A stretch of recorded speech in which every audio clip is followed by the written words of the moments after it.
Good morning. In my last video, I said I was going to discuss going out to eat.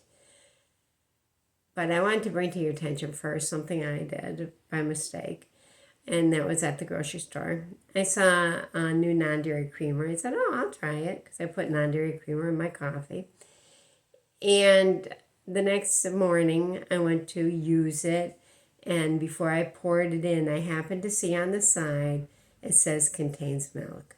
Shame on me, I didn't read the label. Now, it doesn't contain lactose, which is the majority of people are bothered by the lactose. But some of us are bothered by milk, and I'm one of them. So I should have read it.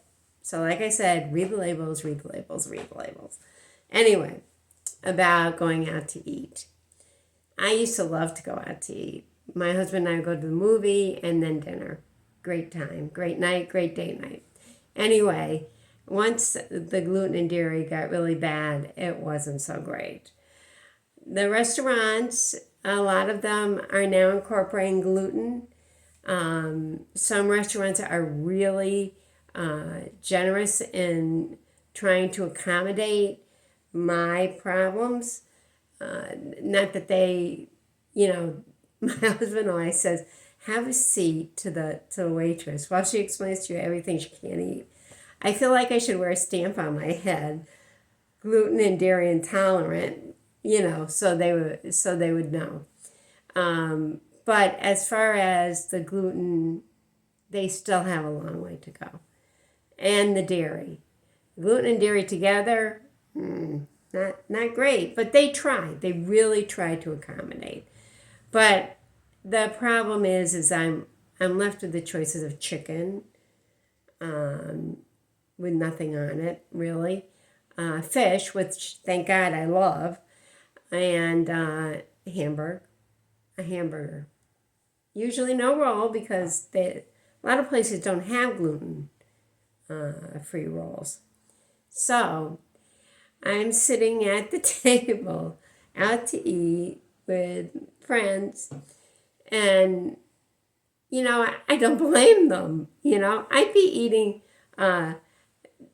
lasagna, steak. I can eat some steak, some, but I can't eat a whole steak. But steak, chicken piccata. I used to love that. I can't eat that anymore because of the breading. But I don't blame them. But when you're sitting there with your little piece of fish, and you're looking around at all the things you used to love to eat, you're like, oh, geez, this isn't what it used to be, right? You make the best of it. But then dessert comes and cheesecake, molten lava, chocolate, all these great desserts you used to love. And the waitress, they try. The waiters and waitresses, would you like some fruit? I can't eat fruit. So it's really difficult, and it's not as much fun as I used to have, because I always have to think ahead. Even if I'm going to somebody's house, what can I bring?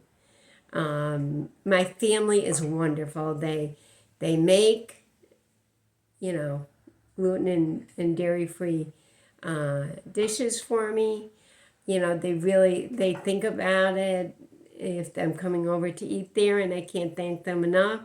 My friends too, but they're not always around me. So I'll just tell you a quick story of when I was at my probably worst. Every year my husband and I would go to Disney until all of COVID hit. And on our way down, we would stop. I would eat rice checks for a snack because, I got to tell you, I can't find many snacks. But I do eat skinny pop popcorn, and it's good. I don't have a problem with it. A lot of the crackers I do. I don't know for what reason, but I do with a lot of the crackers. So it's hard to find snacks to munch on, and I don't want to eat a lot of sugar, so that makes it difficult. But anyway, now I'm getting off the subject. So anyway, on our way down, it takes us 2 days because we're up north. So on our way down, we stop, and we ended up stopping at fast food. So here I am, my husband's having a whole meal, and I'm like, can I have just a hamburger without a roll and nothing on it? So here I'm eating these little, and it's not their fault either, these little flat hamburgers on my way down until we figured out exactly what we could do. So, but I have to give, and I don't know if I can do this, but I have to give Disney a plug because their meals, they cater to you. They know every gluten and dairy-free dish. I never ate as well as it when I ate there. And I have to give them so much credit for that. And that's just my opinion. But, so be it. It was a good time. Anyway, so back to restaurants. I know a lot of you probably go through this, and it's hard. And, sometimes I just have to put myself in the mindset, this is what I can eat.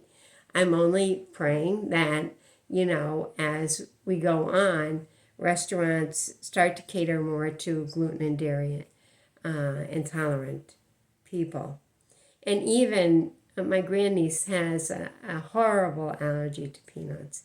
And, so they have to check at every restaurant, every label, because she's EpiPen horrible.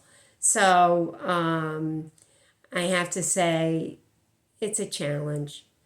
And I do make recipes at home, and I find that taking a recipe, I find using a recipe that's made for somebody that's not gluten and dairy free and substituting gluten and dairy free products, if they're asking for milk or cream or, flour, I substitute mine in a regular recipe. Not to knock the gluten and dairy free recipes, but a lot of them have a lot of spices in them. Things that I can't eat, or lettuce, salads, and I can't eat that either. And so for all of those of you who are in my category, I just take a normal recipe and I change it into a gluten and dairy free one. I've made baked macaroni and cheese, and my husband loved it. There's a lot of things that he likes, and sometimes it doesn't work out, but a lot of times it does. But for restaurants, I only hope that it gets better. And I know it's expensive to buy these things, but hopefully there's a couple of restaurants opening near us. I haven't been to them yet, but I'll tell you about them when I go, that are vegan, gluten, and dairy free.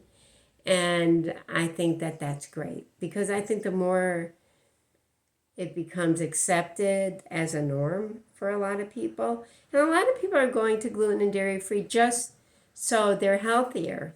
So I think that's great. But hopefully it'll become more of a norm and more places for us to go eat. But that's what I had to tell you.